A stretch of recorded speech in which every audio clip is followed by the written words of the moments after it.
आज के इस नए गहन विश्लेषण में ना हम एक ऐसी दुनिया की बात करेंगे जो जो बिल्कुल हम सबके सामने है। हाँ, एकदम सामने। लेकिन फिर भी मतलब वो पूरी तरह से अदृश्य है।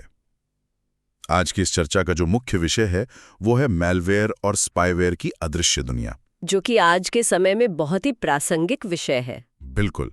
हमारे पास जो स्रोत सामग्री है ना, वो डे 19 मैलवेयर एंड स्पाईवेयर नाम के दस्तावेज के कुछ बेहद अहम और सच कहूं तो आंखें खोल देने वाले अंश हैं।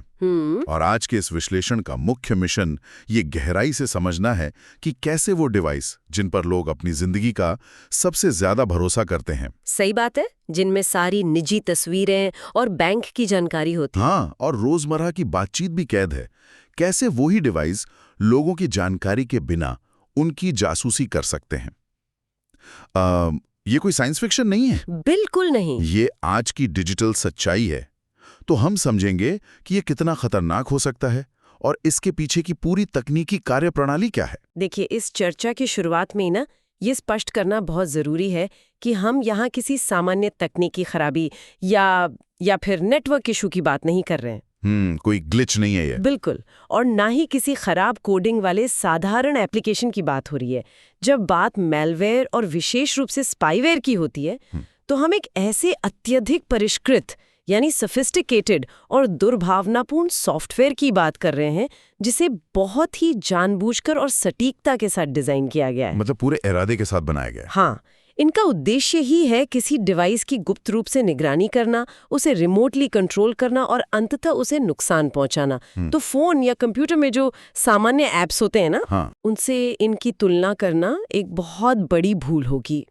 सामान्य ऐप्स कोई न कोई सुविधा देने के लिए बनाए जाते हैं, लेकिन स्पाईवेयर का एकमात्र लक्ष्य है डेटा चोरी करना, 24 घंटे निगरानी रखना, पहचान की चोरी जिसे आइडेंटिटी थेफ्ट कहते हैं वो करना और बड़े पैमाने पर वित्तीय धोखाधड़ी को अंजाम देना। बाप रे। ये डिजिटल दुनिया का वो डार्क साइड है जहां यूजर्स का डेटा ही सबसे बड़ी कमोडिटी है। यही वो पहलू है जो इस मसले को इतना ज्यादा गंभीर बनाता है। मतलब स्रोत में ना एक विशेष अवधारणा पर बहुत जोर दिया गया है जिसे साइलेंट स्पाइंग या कहीं खामोश जासूस कहा गया है। खामोश जासूस, जब हम इस टर्म को डिकोड करते हैं तो समझ आता है कि ये कोई ऐसा सॉफ्टवेयर नहीं है जो इंस्टॉल होते ही स्क्रीन पर तबाही मचा दे, जैसे कि रैंसमवेयर करता है। बिल्कुल, कि फाइलें लॉक कर दी और पैसे मांग रहे हैं। इसके बजाय ये यूजर की अनुमति के बिना बैकग्राउंड में एकदम चुपचाप चलता है। ये इस तरह से डिजाइन किया गया है कि सिस्टम के रिसोर्सेज का बहुत कम इस्तेमाल करें, ताकि किसी को शक ही ना हो। सही कहा। और इसकी छिपली की कला ही इसकी सबसे बड़ी ताकत है। मैं बताऊं, ये जासूसी सिस्टम में प्रवेश करते समय कोई ढोल नगाड़े नहीं बजाता। हाँ, चुपचाप आता है। स्रोत सामग्री बहुत स्पष्ट करती है कि स्पाईवेयर खुद को बहुत ही हानिरहित और सामान्य दिखने वाली चीजों के पीछे छिपा लेता है। हैकर्स इसे fake apps, third party website से डाउनलोड किए गए क्रैक्ड या पायरेटेड सॉफ्टवेयर, जो लोग अक्सर मुफ्त के चक्कर में डाउनलोड कर लेते हैं, बिल्कुल, या फिर ईमेल में आए अटैचमेंट्स के रूप में सिस्टम में इंजेक्ट करते हैं। लेकिन इसमें सबसे दिलचस्प तरीका ट्रोजन्स का है। वो ट्रोजन हॉर्स वाली कहानी। हाँ, ट्रोजन का नाम ही उस ऐतिहासिक लकड़ी के घोड़े से आया है जिसके अंदर सैनिक छिपे थे। डिजिटल दुनिया में ये ट्रोजन कोई बहुत ही उपयोगी टूल लग सकते हैं, जैसे कि कोई नया वीडियो प्लेयर हो गया, सिस्टम को फास्ट करने वाला कोई क्लीनर हो गया या कोई एंटीवायरस ऐप। मतलब जो चीज सुरक्षा का वादा कर रही है वही असल में खतरा है। बिल्कुल। लोग इन्हें अपनी मर्जी से इंस्टॉल करते हैं, ये सोचकर कि वे सिस्टम को बेहतर बना रहे हैं, लेकिन असल में वे उस लकड़ी के घोड़े को अपने किले के अंदर ला रहे होते हैं। एक बार जब ये ट्रोजन सिस्टम के अंदर पहुंच जाते हैं ना, तो असली स्पाईवेयर पेलोड खामोशी से अपना काम शुरू कर देता है। और जब हम इन खामोश जासूसों की कार्यप्रणाली को देखते हैं तो सबसे डरावनी बात ये लगती है कि किसी भी तकनीकी रूप से जागरूक इंसान को भी आसानी से चकमा दिया जा सकता है। बिल्कुल दिया जा सकता है। ऐसा इसलिए है क्योंकि स्क्रीन पर कोई वार्निंग पॉपअप नहीं आता, कोई ऐसा प्रोग्राम आइकन या विंडो खुलकर सामने नहीं आती जिससे पता चले कि कोई संदिग्ध ऐप बैकग्राउंड में चल रहा है। यहां तक कि, और ये बात स्रोत में साफ लिखी है, कि ये सिस्टम के स्टार्टअप प्रोसेस में खुद को इस तरह से जोड़ लेता है कि जैसे ही डिवाइस को बूट किया जाता है, यानी जैसे ही कंप्यूटर या फोन चालू होता है, हाँ, वो चालू होते ही ये जासूस ऑपरेटिंग सिस्टम के साथ ही अपने आप बैकग्राउंड में एक्टिव हो जाता है। कुछ क्लिक करने की जरूरत ही नहीं है। और इसी खामोशी और सिस्टम की गहराई में छिपने की क्षमता की वजह से ना एक स्पाईवेयर किसी भी डिवाइस में महीनों या कभी-कभी सालों तक बिना पकड़े गए एक्टिव रह सकता है। सालों तक? हाँ, और इस लंबी अवधि के दौरान ये शांत नहीं बैठा रहता, ये लगातार जानकारी बटोरता है। ये लॉगिन क्रेडेंशियल्स, निजी मैसेज, ईमेल, डिवाइस की लाइव लोकेशन, जो कि बहुत ही प्राइवेट डेटा है। बिल्कुल, ब्राउजिंग हिस्ट्री और यहाँ तक कि हर छोटी बड़ी बैंकिंग जानकारी भी एक रिमोट सर्वर पर भेजता रहता है। हैकर्स दुनिया के किसी भी कोने में बैठकर एक कमांड एंड कंट्रोल सर्वर, जिसे CNC सर्वर कहते हैं, उसके जरिए इस पूरे डेटा को रिसीव कर रहा होता है और डिवाइस को नए निर्देश भी दे सकता है। मतलब पूरा कंट्रोल उनके हाथ में है। डेटा चोरी होना, जैसे कि ब्राउजिंग हिस्ट्री या पासवर्ड्स का जाना, ये तो अपने आप में बहुत बड़ा नुकसान है। लेकिन जब स्रोत माइक्रोफोन और कैमरा हाईजैकिंग की बात करता है ना, तो खतरे का स्तर पूरी तरह से बदल जाता है। हाँ, वो एकदम अलग लेवल है। ये सिर्फ डिजिटल डेटा तक सीमित नहीं रहता, बल्कि हमारे भौतिक और निजी स्पेस में एक सीधी घुसपैठ बन जाता है। होता यह है कि स्पाईवेयर डिवाइस के ऑपरेटिंग सिस्टम की कमियों का फायदा उठाकर गुप्त रूप से माइक्रोफोन की परमिशन ले लेता है। इसके बाद वो आसपास होने वाली हर बातचीत, चाहे वो घर की कोई पर्सनल बात हो या ऑफिस की कोई कॉन्फिडेंशियल मीटिंग, उसे रिकॉर्ड करके हैकर को लाइव फीड के रूप में या फाइलों में सेव करके भेज सकता है। इस बिंदु पर अगर हम इसे थोड़ा बड़े परिदृश्य से जोड़कर देखें ना, तो ये समझना आसान होगा कि ये तकनीक सिर्फ किसी आम इंसान की निजी बातें सुनने के लिए नहीं बनी है। तो इसका और क्या इस्तेमाल होता है? इसका इस्तेमाल बहुत बड़े, खतरनाक और व्यावसायिक स्तर पर किया जाता है। कॉर्पोरेट जासूसी इसका एक बहुत बड़ा उदाहरण है। Corporate espionage. हाँ, जरा कल्पना की जा सकती है कि किसी बड़ी कंपनी का CEO एक महत्वपूर्ण मर्जर या एक्विजिशन की डील कर रहा है और उसकी जेब में रखा फोन उस पूरी प्राइवेट मीटिंग का ऑडियो किसी प्रतिद्वंदी कंपनी के सर्वर पर ब्रॉडकास्ट कर रहा है। करोड़ों का नुकसान हो सकता है इससे। बिल्कुल। इसके अलावा घरेलू निगरानी, राजनीतिक सर्विलेंस, जहां विपक्षी नेताओं या पत्रकारों पर नजर रखी जाती है, और ब्लैकमेलिंग के लिए भी इस माइक्रोफोन हाईजैकिंग का बड़े पैमाने पर इस्तेमाल होता है। माइक की रिकॉर्डिंग तो फिर भी समझ आती है, लेकिन बात तब और खौफनाक हो जाती है जब आपके अपने स्क्रीन का कैमरा आपकी ही जासूसी करने लगे। सही बात है। स्पाईवेयर डिवाइस के फ्रंट या रियर कैमरे का कंट्रोल भी अपने हाथ में ले सकता है। इसके जरिए आसपास की तस्वीरें और वीडियो रिकॉर्ड होते हैं।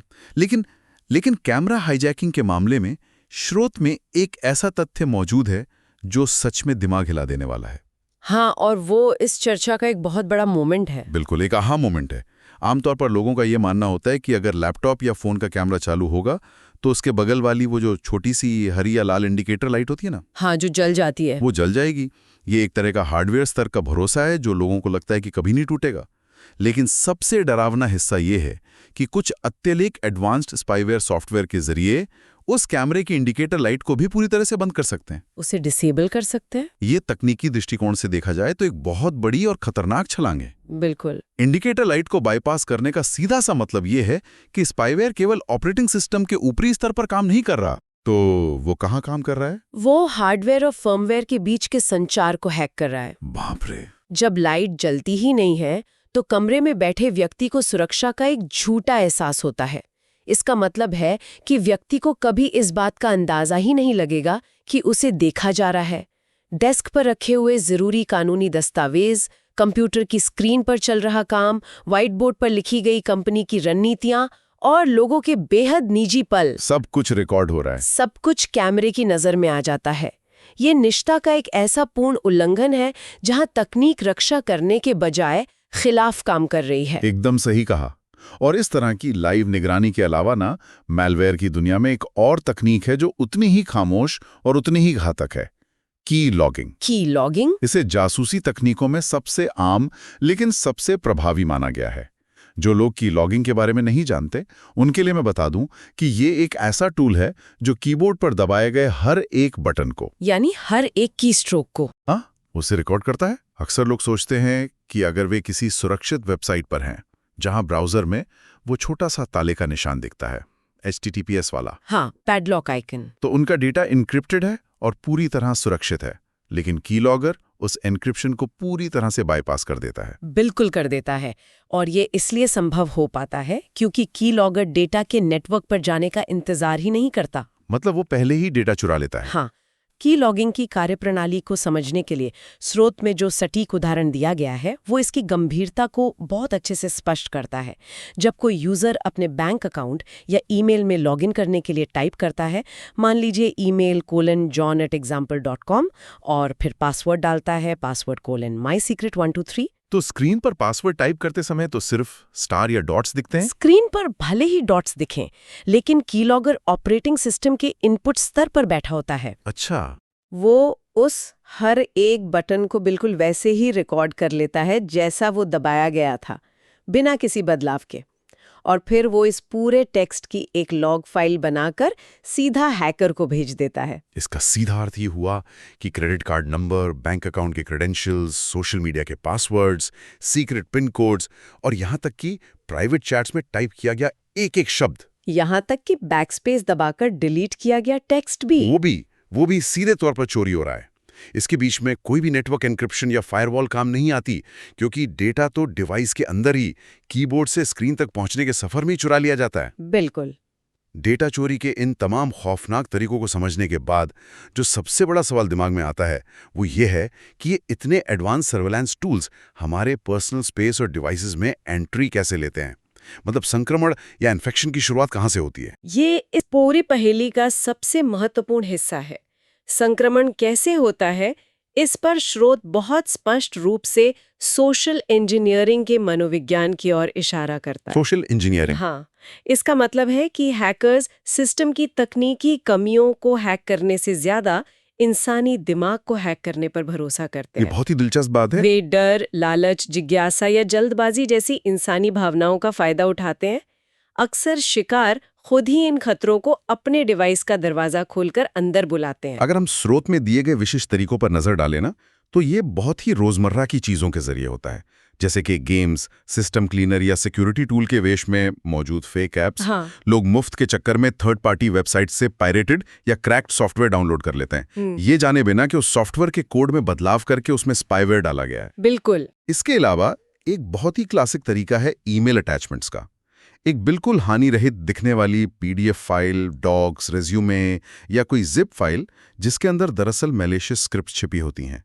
जैसे ही यूजर उस फाइल को खोलता है, स्पाईवेयर बैकग्राउंड में इंस्टॉल हो जाता है। और इन सब से एक कदम आगे बढ़कर एक और तरीका है जो तकनीकी रूप से बहुत ही उन्नत है।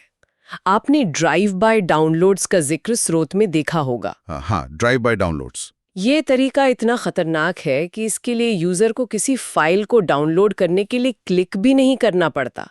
इसे 0 क्लिक के करीब माना जा सकता है। मतलब बिना क्लिक किए ही डाउनलोड? हाँ, सिर्फ किसी मलेशियस या पहले से संक्रमित की गई वैध वेबसाइट पर जाने भर से वेबसाइट में छुपा कोड ब्राउजर की कमियों का फायदा उठाता है और बैकग्राउंड में चुपचाप मैलवेयर डिवाइस में ड्रॉप कर देता है। ड्राइव बाय डाउनलोड तो सच में डरावने हैं, क्योंकि इसमें यूजर की कोई स्पष्ट गलती नहीं होती, सिर्फ एक गलत वेबसाइट पर जाना ही काफी है। बिल्कुल। और हाँ, इंटरनेट पे ब्राउज करते समय वो पुराने पॉपअप्स भी तो हैं जो अक्सर स्क्रीन पे अचानक से आ जाते हैं। अपडेट योर फ्लैश प्लेयर या your device is infected, install this security update. हाँ, वो डराने वाले मैसेज। लोग डर कर या घबराहट में उन पर क्लिक कर देते हैं, ये सोचकर कि वे अपने सिस्टम को बचा रहे हैं, और असल में कोई अपडेट नहीं बल्कि खुद अपने हाथों से स्पाईवेयर इंस्टॉल कर बैठते हैं। सोशल इंजीनियरिंग का ये सबसे सटीक उदाहरण है, लेकिन इन सब के बीच एक राहत की बात भी है। वो क्या? हालांकि स्पाईवेयर का पूरा डिजाइन ही छिपने और खामोश रहने के लिए बनाया गया है, लेकिन कोई भी सॉफ्टवेयर पूरी तरह से अदृश्य नहीं हो सकता। जब वो सिस्टम के रिसोर्सेज का इस्तेमाल करेगा तो वो कुछ ना कुछ निशान या लक्षण जरूर छोड़ता है। सिम्टम्स छोड़ता है? बिल्कुल। जब कोई अनचाहा प्रोग्राम लगातार बैकग्राउंड में चल रहा हो, बातें रिकॉर्ड कर रहा हो, कैमरा तस्वीरें खींच रहा हो और वो सारा भारी डेटा इंटरनेट के जरिए किसी दूर बैठे सर्वर पर भेज रहा हो, तो डिवाइस के सामान्य व्यवहार में बदलाव आना स्वाभाविक है। तो मतलब डिवाइस खुद बताने लगता है कि कुछ गड़बड़ है। स्रोत में इन लक्षणों को बहुत ही स्पष्ट रूप से चिन्हित किया गया है। अगर डिवाइस अचानक से बहुत स्लो हो जाए, ऐप्स क्रैश होने लगें, बैटरी सामान्य से बहुत तेजी से खत्म होने लगे, या फिर बैकग्राउंड में डेटा का इस्तेमाल बिना कुछ किए ही बहुत ज्यादा बढ़ जाए, तो ये चिंता के विषय हैं। सही बात है। इसके अलावा डिवाइस का बिना वजह गर्म होना, यानी ओवरहीटिंग, जबकि उस पर कोई भारी काम ना हो रहा हो, या कभी अचानक कैमरे या माइक के चालू होने का कोई भी असामान्य संकेत मिलना, ये सब बहुत बड़ी लाल झंडियां हैं, रेड फ्लैग्स हैं। इन लक्षणों को कभी भी सामान्य तकनीकी खराबी मानकर नज़रअंदाज नहीं करना चाहिए। इस पूरे खतरे की गंभीरता और इसके वैश्विक प्रभाव को समझने के लिए स्रोत सामग्री में दुनिया भर में साइबर एस्पियोनाज और निगरानी के लिए इस्तेमाल हुए कुछ बेहद मशहूर और खतरनाक स्पाईवेयर टूल्स का जिक्र किया गया है। हाँ, कुछ बहुत बड़े नाम है उसमें। इनमें Pegasus spyware, FinFisher, Predator, RedLine Stealer और एजेंट टेस्ला जैसे नाम शामिल हैं। ये नाम सिर्फ कोई मामूली वायरस नहीं है। जब हम पेगासस जैसे स्पाईवेयर की बात करते हैं तो हम एक ऐसे मिलिट्री ग्रेड सर्विलेंस हथियार की बात कर रहे हैं जो जीरो क्लिक अटैक के जरिए डिवाइस में आ सकता है। बिल्कुल। मतलब यूजर को किसी लिंक पर क्लिक करने की भी जरूरत नहीं है, सिर्फ एक मिस्ड कॉल या मैसेज से ही फोन हैक हो सकता है। इसी तरह फिनफिशर और प्रीडेटर भी अत्यधिक उन्नत जासूसी टूल्स हैं। और अगर हम रेडलाइन स्टीलर और एजेंट टेस्ला की बात करें तो ये मुख्य रूप से ब्राउजर में सेव किए गए पासवर्ड, कुकीज और सिस्टम से की लॉगिंग डेटा चुराने के लिए जाने जाते हैं। सही कहा। इन टूल्स का इस्तेमाल दुनिया भर में बड़े पैमाने पर डेटा चोरी, निगरानी और सर्विलांस ऑपरेशंस के लिए किया गया है। इसलिए जब खतरे इतने एडवांस्ड हों तो बचाव के तरीके भी उतने ही मजबूत होने चाहिए। बिल्कुल। इस अदृश्य खतरे से सुरक्षित रहने के लिए स्रोत से सुरक्षा का एक बहुत ही स्पष्ट और सुनहरा नियम दिया गया है। अननोन ऐप मतलब अननोन डेंजर, यानी अज्ञात ऐप का मतलब है अज्ञात खतरा। ये नियम सुनने में भले ही बहुत साधारण लगे, लेकिन ये डिजिटल सुरक्षा की सबसे बड़ी नींव है। ये नियम याद दिलाता है कि डिजिटल स्पेस में किसी भी चीज पर आंख मूंदकर भरोसा नहीं किया जा सकता। अगर ये नहीं पता कि कोई ऐप किसने बनाया है, उसकी प्रतिष्ठा क्या है या वो कहां से डाउनलोड किया जा रहा है, तो उसे संभावित रूप से खतरनाक ही माना जाना चाहिए। सावधानी बहुत जरूरी है। हमेशा आधिकारिक ऐप स्टोर से ही ऐप्स इंस्टॉल करना, डेवलपर की साख जांचना और सबसे जरूरी बात, ऐप्स जो अनुमतियां मांग रहे हैं, परमिशन मांग रहे हैं, उन्हें ध्यान से पढ़ना जरूरी है। बिल्कुल। एक साधारण से फ्लैशलाइट ऐप या कैलकुलेटर ऐप को कैमरे, माइक या कॉन्टैक्ट्स की जरूरत क्यों होनी चाहिए? कोई तुक ही नहीं बनता। इसके साथ ही एक भरोसेमंद एंटीवायरस का उपयोग करना और ऑपरेटिंग सिस्टम को हमेशा लेटेस्ट सिक्योरिटी पैच के साथ अपडेट रखना बहुत जरूरी है। ये बात एकदम सही है।